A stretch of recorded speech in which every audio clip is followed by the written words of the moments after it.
All right, guys, thanks for joining me today. Today I got my friend Will on the phone. How you doing today, Will? I'm doing good, man. What about yourself? I'm all right. Will, what do you call your truck? I call it Juicy Fruit. Why do you call it Juicy Fruit? Because she's the color of a tangerine. Color of a tangerine. Oh, yeah. All right, when did you start doing RV transport? I started doing RV transport around April. Towards the end of April of last year. I was driving semis before that. I was driving for a company called KLLM. And I decided to do this because it was better for me. How many miles do you think you've done roughly on the road transporting, doing semi-trucks and doing this?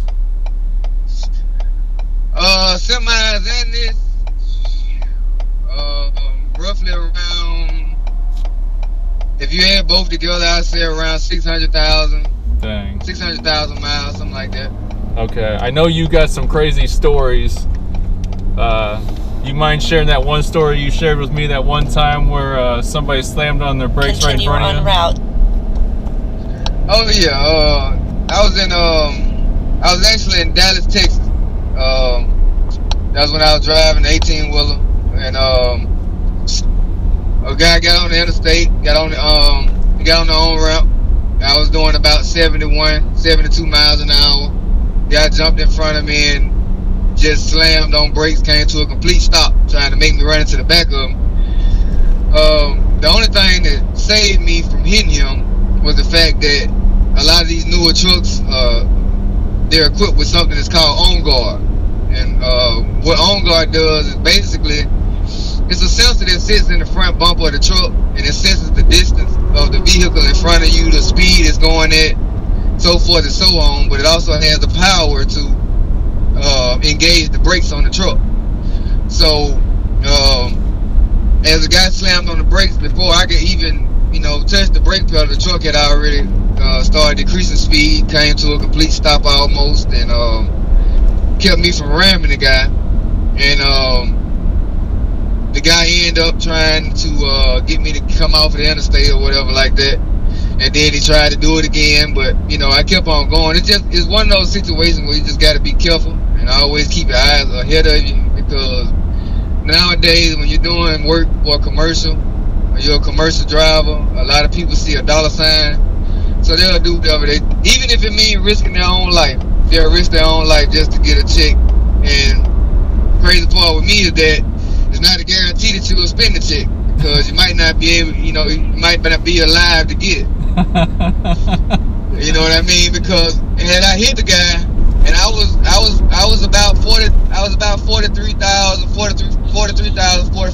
pounds on my trailer. So in total gross weight, I was probably weighing in about 79,000 pounds. So it was a lot of weight, you know what I mean? And he was in a Jeep Cherokee, and had I hit him, like I said, going at 71, 72 miles per hour, I probably would have killed the guy. You know what I mean? But it just goes to show you the extent of what people will do out here, was why, you got to really be alert and keep your eyes open out here on the road. Now, since you've been doing the RV transport, have you ran into any problems out on the road? Oh, yeah. I ran just the same thing, some people, they know what's the right thing to do. They know if it's okay, if I have enough room to jump in front of this person, or so forth and so on. At about 6 different instances a day in Nashville alone, where I almost had 6 different accidents, because it was raining, they were cutting in front of you. I had one guy today, I was doing 71 miles per hour. He got on the on-ramp. I was in the fast lane. He jumped all the way from the on-ramp to the fast lane doing 55 and jumped right in front of me. Dang. So, it's just one of them things. Like I said, you gotta be alert if you're gonna do this. It's not a hard thing to do. It's just really being, alert and paying attention.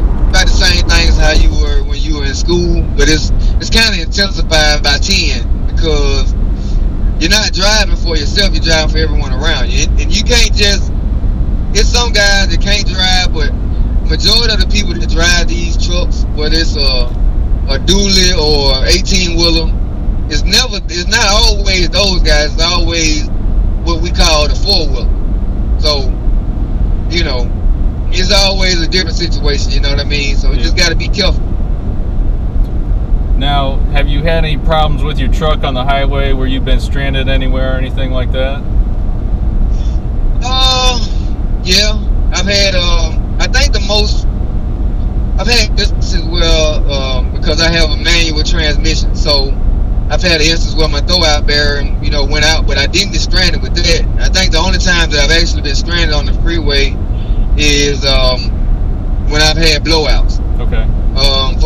For the most part, you know, my truck is uphill very well because I try to keep it, well maintenance. And, you know, I have a schedule that I follow as far as keeping my oil change, my fuel filter change, and so forth and so on. But if it was, and a blowout is really normal wear and tear. Mm-hmm. So I wouldn't say that the truck really put me down. It was just a sign of, you know, tires getting maybe too worn down, or they could be outdated and dry rotted and so forth and so on. But I haven't had an instance where, thank God, that I haven't, you know, it just broke down and I've had to get it towed, because I try to, you know, I drive my truck a lot without music on, just to listen to the sound of it, so I know my truck. And if it's a sound that I hear that I'm not used to, then I know something's wrong with it. Now, for everybody out there, what's the year, make, and model of your truck? I have a 2011 Dodge Ram 4500. That's right. Yeah. 6.7 Cummins. But you haven't had any problems with turbo going out or anything like that, or? No, I haven't had any problems. I'm pretty sure, I plan to upgrade my turbo sometime this summer. I plan on getting a more powerful turbo, a better flow through, just for the simple fact that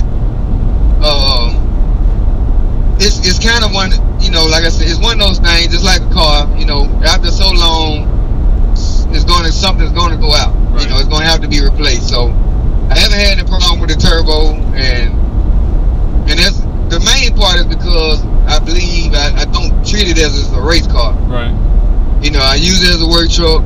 I do about 70 to 71 miles per hour when I'm loaded, maybe. And sometimes when I'm empty, I do 75, okay, you know, occasionally. But even when I'm empty, sometimes I still do around 71 to 73. Now, do you got a delete done on this truck? Oh, yeah. Do you know what level, like usually when they do deletes, they program these things to be like in certain modes. Do you know what kind of mode it's set up at? I didn't get the delete that a lot of people get. You know, a lot of guys get the programmer where they can turn it from maybe stage 1 to stage 4, or it can go from tow mode all the way to race mode. Since my truck is so big and it weighs so much, because my truck weighs 10,000 pounds, it's 4,500, and I wanted a mild tune on my delete. So basically all the guy did was he did the delete on the depth, and he added maybe 40 to 45 more horsepower to it.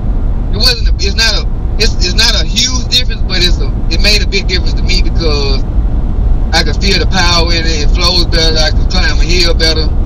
But the reason that I didn't want to go with the 3 or 4 stage programs was because I hear a lot of guys say they blow their engine. I hear a lot of guys say they blow their turbo. And for the simple reason, because they want to turn into race mode when they're towing a trailer that might weigh, 10 to 11 or anywhere from 10 to 14,000 pounds. And you want to turn to race mode and drive down the highway, climbing up and down hills, you know what I mean? That's not my thing. I have cars that I like to, go fast in, but I try to take good care of my truck.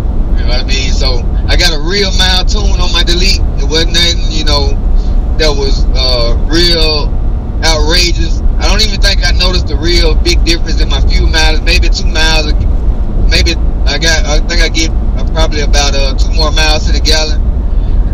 Versus I hear a lot of guys say they go from 12 to 13 to 25 to 26 miles per gallon. that's normally the least to have the 3 and 4 stage programmers on them. Okay. Now, when you were on the side of the highway with a blown out tire, what did you do to solve that problem? I basically at that time I had 2 instances where this happened.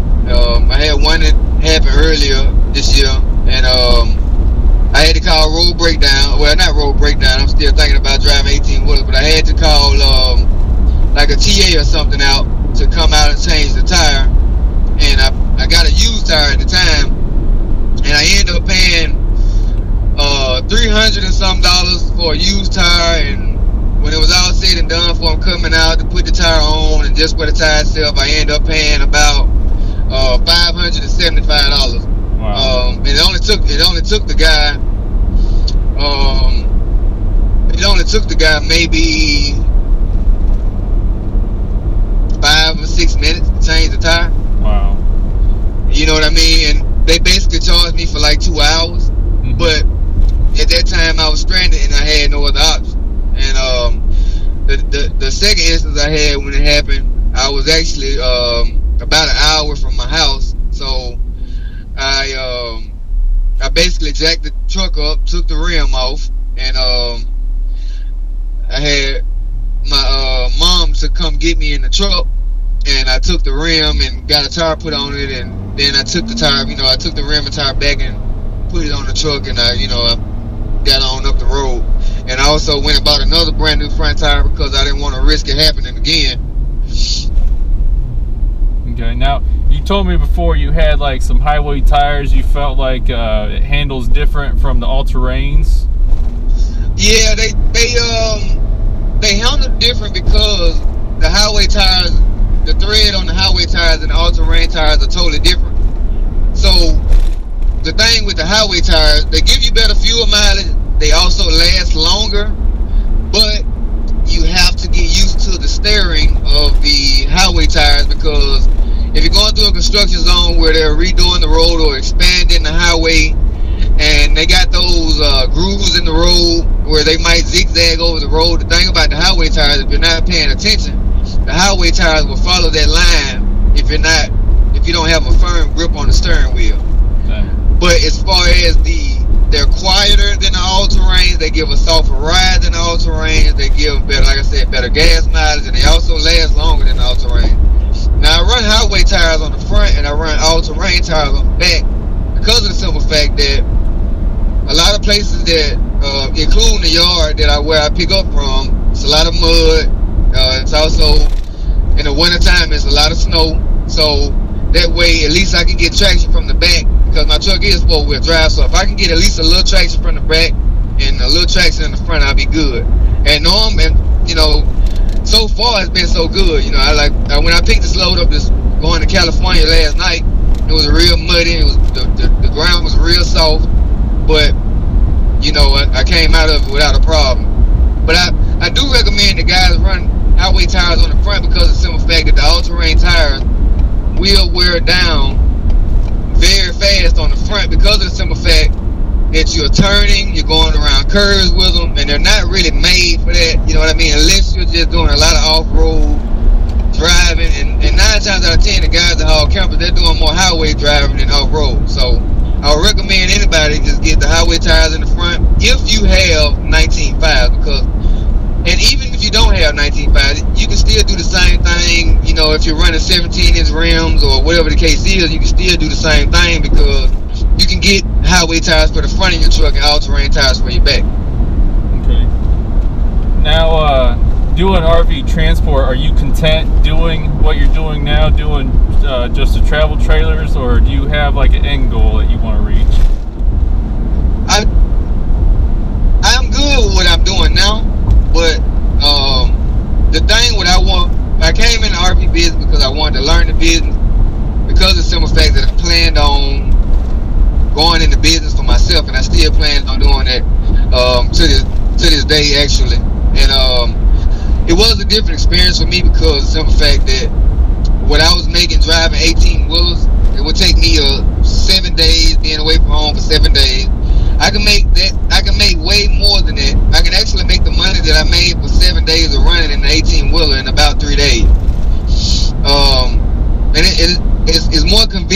because I'm able to move around how I want to move around. You know, I'm not just restricted to a truck stop where I gotta be there because I can't really get the truck anywhere else. And not only that, you know, it's not a hard job. It's easy. Some good money into it. It really depends on you. You know how you want to run and stuff like that. Excuse me. But I wouldn't say that I'm content right now, but I am good with it until, you know, I get through doing everything to where I can get the process going of my own business. Okay, nothing wrong with that, buddy. I hear you there. How do you feel about regular car gas stations compared to going to truck stops to fuel up your truck? Oh man, I feel it's a dramatic difference because of the company that I work for. Well, the company that I'm leased on to, that my truck is leased to,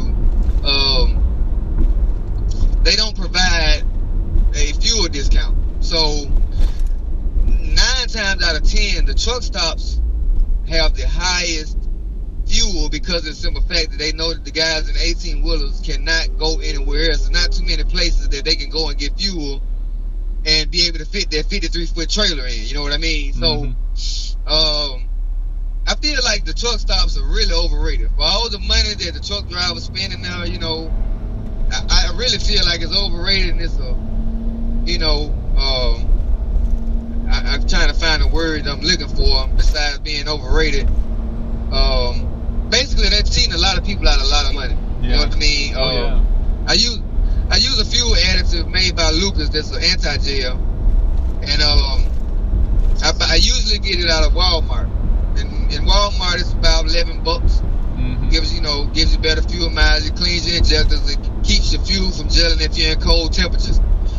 And with tax, I think I paid like $12.75 or $13, something like that.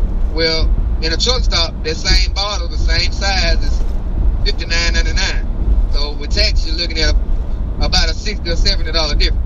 Mm-hmm. So I just feel like that's the word. I feel like they're a ripoff. Yeah. You know what I mean? I feel like they're a ripoff. You know, it's ridiculous that you have to go and spend so much money on fuel just to get a $12 shower.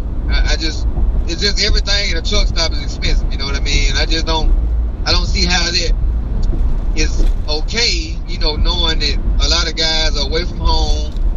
This is really about the only place they can come get stuff from besides a Walmart that might allow truck parking. And I try, me personally, if I only use a truck stop if I absolutely have no choice. And I add an auxiliary fuel tank because of the simple fact to keep me from having to go to those truck stops. Because I can go to a gas station and get gas for $2.89 in Indiana, and you can go down the road 30 minutes to a truck stop, and the gas and the diesel is $3.45. So it's a real big difference. You know what I mean? Mm-hmm. It's a real big difference. So I don't really like the truck stops too often. Only thing I go to the truck stops for is a shower and for the restaurants they have on the inside. Yeah. That's about it. So when you're empty, what fueling stations do you prefer to use? I like to use Shell, BP. I use Speedway because up north and, you know, around that area, Speedway is a very popular gas station. You know, they have pretty good, reasonable prices on diesel.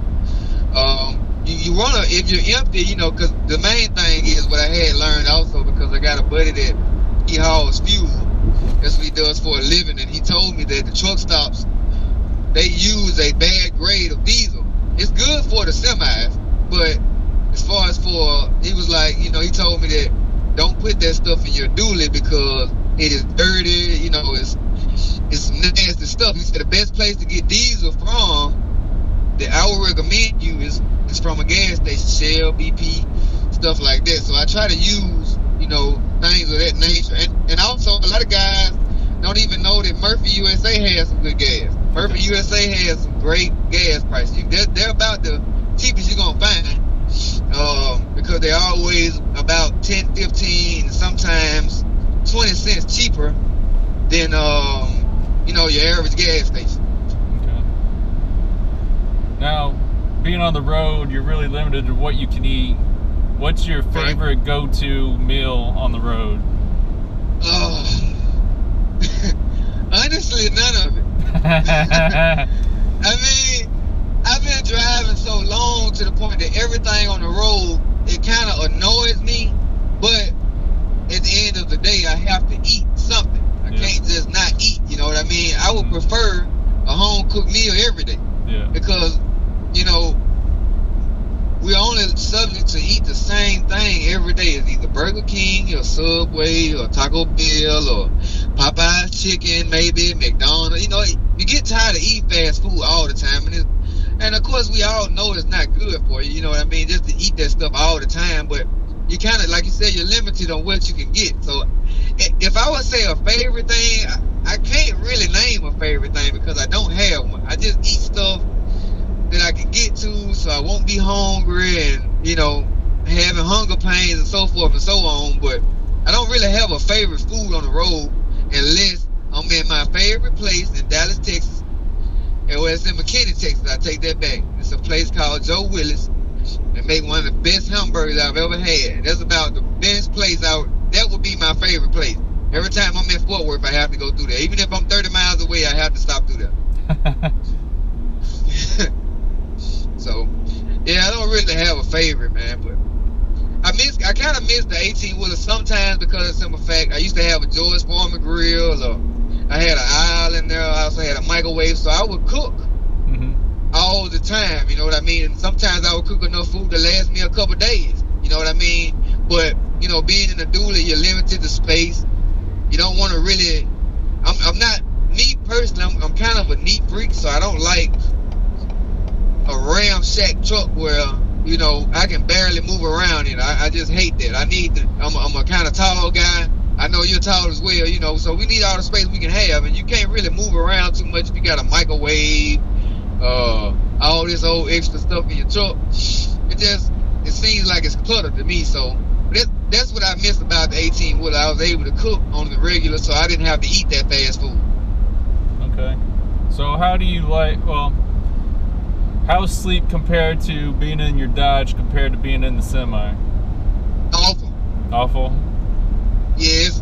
It's not, I won't say it's just terrible because I have a mega cab. So I kind of let my driver's seat all the way back, and I lay across the back seat, and I throw my legs over it. But if I could choose one, I would choose the 18-wheeler because the fact it had a bed in it. Right. Now I know I can add a bed to my truck, but like I said again, I don't want a lot of stuff in my truck to where, you know, it looks messy. You know what I mean? I try to keep my truck clean because one thing, you know, about the customers, they like to, especially with this truck, because it's kind of rare to see it or see one like it, so they want to look in it and check it out and stuff like that. And I don't want, they be like, hey, you mind if I look in? I don't want to say yeah, and then I got food bags and beds and covers and stuff all over the place, you know what I mean? Yeah. They might say, oh, you know, I leave, and they be like, oh, that guy's real nasty, you know what I mean? So I would prefer the semi with the more room. It has more room. Okay. Well, Will, thanks for taking the time and answering all the questions I had for you today. Hey, it's no problem, buddy. Anytime, man. Anytime. All right, buddy. You be safe out there. You do the same, buddy. All right. Keep it in the road. Yeah.